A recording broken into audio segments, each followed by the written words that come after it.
Well, welcome back. Hope your week's going well. Time for some more Chelsea challenge here with me, Mr. Grand 2, and we are well underway in the start of our third season. Things have been going well, like they always do, sort of fine and then not fine and then fine again.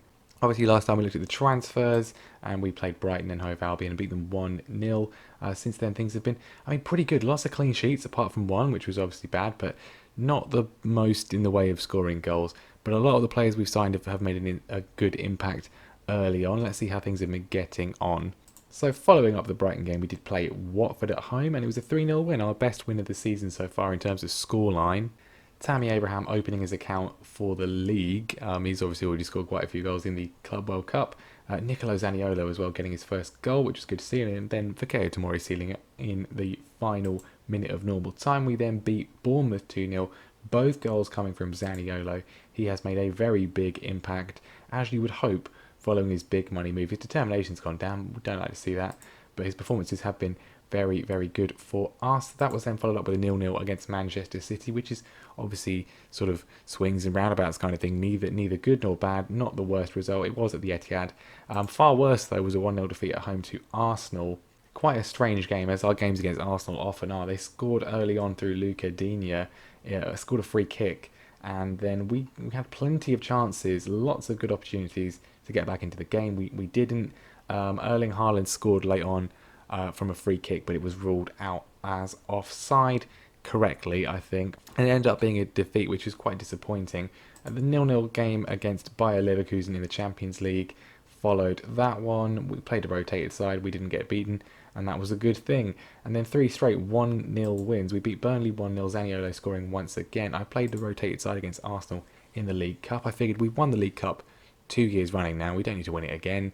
It's a good opportunity to get something off the busy fixture list, but unfortunately the players, they never listened to me, and we beat Arsenal, a full strength Arsenal.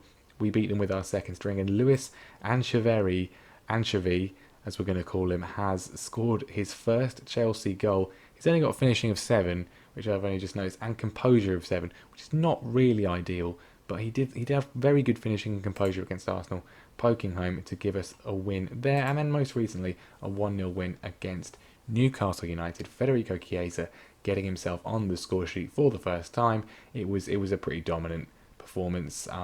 They had Alan Saint-Maximin do what he normally does, which was run really, really fast and then just shoot wide. So then if we have a look at the league table, we find ourselves, yes, it's third place. Once again, we finished there the last 2 years. We're in that position again. Liverpool are already just having an absolute whale of a time.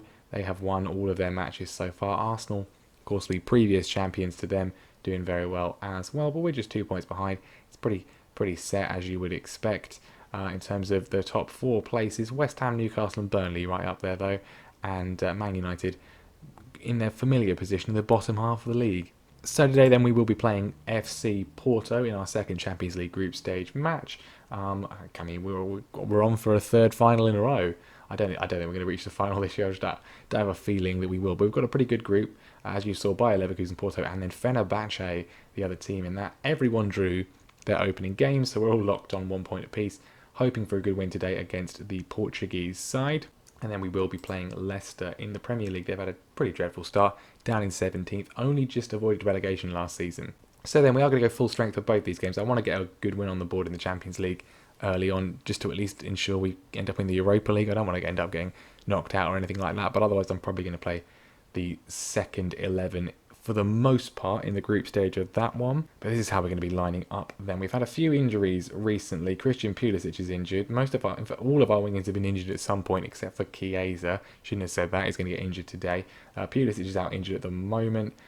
So Kepa's going to be in goal. Emerson, Martinez, Tomori and James, the back 4. I think Martinez has settled in very, very well on the left-hand side there. Jorginho continuing his absolute fine Italian vintage, with Zaniolo and Kante going the right way round in midfield. Kante is the issue at the moment for me. He's 30 years old. Obviously, he's still world class, still 4 stars.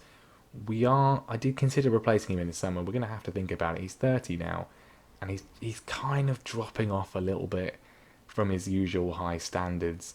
I think maybe someone a little bit more all action in terms of finishing as well as his defensive contribution might be something we need to consider. But I mean, I don't I look at his face. I can't get rid of him. Not anytime soon. Anyway, Hudson-Odoi is going to be on the left with Chiesa on the right. Tammy Abraham, of course, through the middle, although he's not been that great recently. Neither's Erling Haaland. He's not feeling particularly well at the moment. Had a dodgy lasagna from the looks of things, but hopefully should be enough to get us over the line in this one. So plenty of good players in the Porto side that have not been sold yet. Otavio, Fabio Silva, Nakajima is an excellent player I've nearly considered signing on several occasions, but we have hopefully got enough quality to beat them. This is the first. I haven't actually uploaded the episode with the new season's transfers yet, so I haven't seen what you think about them.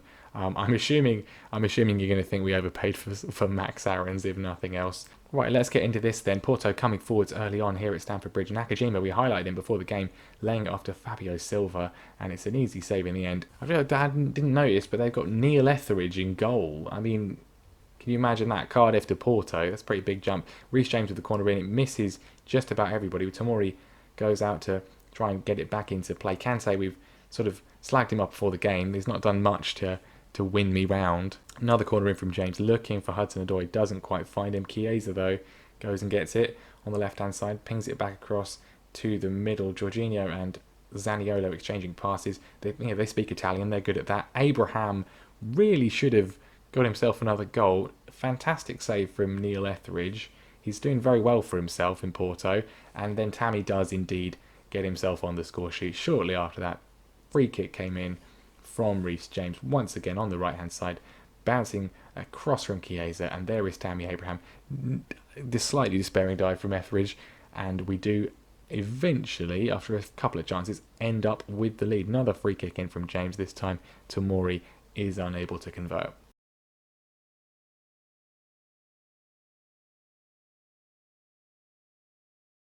And I looked down from the screen for about 2 seconds, and there's been some sort of calamity. Etheridge rolled it out. Manafa there has gone across. Well, I mean, he was robbed by Chiesa. Abraham got it. Couldn't really believe his luck. And Tammy is well and truly back in form. 2 goals in the space of about 2 minutes, and we are safely in control here against Porto. Jorginho through to Abraham. He's on a hat-trick now. Pings it across, and Kante's there. Both players who have not been in particularly good form in recent matches, responding to their fiercest critic, which is, of course, me. The Porto defence, they're completely asleep. Tammy Abraham puts it on a plate for N'Golo Kante, and, well, I mean, it's going incredibly well. Emerson pings it forward to Hudson-Odoi, and he also has not been especially amazing so far this season. Both of his goals, of course, were in the Club World Cup, which is still being counted as part of this season for some reason. But there we go. He has got himself his first proper goal of the season. Lovely takedown. Etheridge, he should really do better there, shouldn't he? Should really do better. And it's 4-0 before half-time, and I'm really kind of regretting playing the full-strength side, but at least we're getting the job done. I mean, it's certainly going to boost the old confidence. Tammy's in again. Etheridge spills it. Not convincing goalkeeping. Oh, well, Porto have made another horrendous mistake. Abraham's in again. Etheridge is able to get it away this time. And Manafa, the left back, is having an absolute shocker. Oh, I really should pay attention when I'm recording a video. This is just extremely unprofessional. Reece James pings it across. Mason Mount's on as a substitute. Gets himself his first goal of the season to make it 5. It's a complete riot, and we're looking incredibly good. It's going to boost the goal confidence, because we haven't scored many this season, so this is nice to see. Corona looking to put the ball across. Romario Barrow, who's a very good player on this year's game, putting a lovely ball in, but it cannot be converted. And there we go, very exciting, 5-0, 21 shots on target though, only 5 of them converted. It was a dominant display, it is fair to say, very good performance, all things told, puts us in a very strong position for the rest of the group stage. Tammy's happy, he's got himself a couple of goals after a bit of a dry spell. We'll make sure everyone's nice and rested before we play Leicester. Obviously, the squad is quite coveted, particularly the defence, as we discussed in the previous episode. Manchester United and Barcelona, very keen on a number of our players. They're not going anywhere anytime soon. Right then, time to play Leicester, and the big news is that Liverpool have lost for the first time this season. Arsenal beating them 1-0, Lacazette with the goal. Not just us losing 1-0 to Arsenal, that was away from home, but nevertheless, a good result for Arsenal and a bad blow for Liverpool. They do still stay top of the table though. Man United drawing and Spurs losing once again. And after our 5-star performance against Porto in the Champions League, I see no reason to change our starting lineup whatsoever for this one. So Leicester haven't been especially the kind of form we've seen in real life from them. They've got Max Meyer now. They've re-signed Riyad Mahrez, of course. Rafinha, Chris Smalling at the back though. Still got a lot of their other key players. Chilwell's still there. Indeed, he's playing at right back today, which is possibly an area of weakness for them. But they're down in 18th place, so we should, you would hope, be winning this one at Stamford Bridge. Well, first highlight, 17 minutes in, Reece James on the right-hand side. Can he find a ball across? Goes back to Jorginho, who pings it over. And Ndidi, who's playing it right back, don't forget, plays it across. And Zaniolo with a shot wide of the post. Leicester looking to come forwards. Tielemans has put it in for Iheanacho, and Kepa has to tip it over the bar for a Leicester corner. Cannot be discounted whatsoever. They're obviously still a very good side with a lot of really decent players. Mahrez is their offside. Mahrez with the corner in, pings it in towards Soyuncu, and he heads wide of the target this time. So it's quite an even game so far. Not really had many opportunities, considering how well we did against Porto. All of the opportunities we created and shots that we had on target were just the one to show for it today. I guess the difference in quality between the Portuguese League and the Premier League, even a team that's struggling in the Premier League. Can we get ourselves the opener here? Hudson-Odoi in lots of space, of course, though. Rather than doing the sensible thing and pulling it back, he goes for the shot. And that is going to be a lot for the first half. Not good enough. We did so well in midweek. I mean, they might be a little bit tired from the European exertions, but I don't really think so. We were at home, so you haven't had to go anywhere particularly. A lot of players out there on sort of mid to low sixes, including Chiesa and Kante. And Leicester are the ones coming forwards again. They look, I wouldn't necessarily say they're more likely to score, but we haven't exactly been particularly cutthroat. Iheanacho's through, and luckily Kepa times himself very well there. Immediately goes for the counter-attack, and Hudson-Odoi trying to work himself through. He does, with a fierce shot, rattling against the post, and we can't get any sort of follow-up. That was a good opportunity. Don't know why he's on a 6.4 for that. That was a really good piece of skill from the Englishman. Tomori heads over from a free kick. We need to make some sort of change here, though, because we're not... Doesn't look like we're going to get any sort of breakthrough anytime soon. Reece James with the free kick.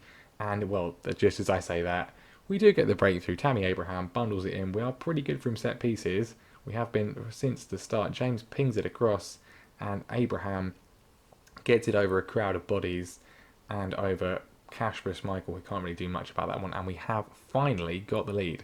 Leicester looking to strike back immediately, but the pressure is coming on the Leicester midfield and defence. Soyuncu's got a bit of room though, as has Chilwell, and we're penning them back though. It's a terrible pass. Tammy nearly gets in there, just about get away with it, and they are now coming forwards, and they could end up scoring from this. Rafinha's in. Kepa though closes the space down and tips it round for a corner, which Rafinha is going to take.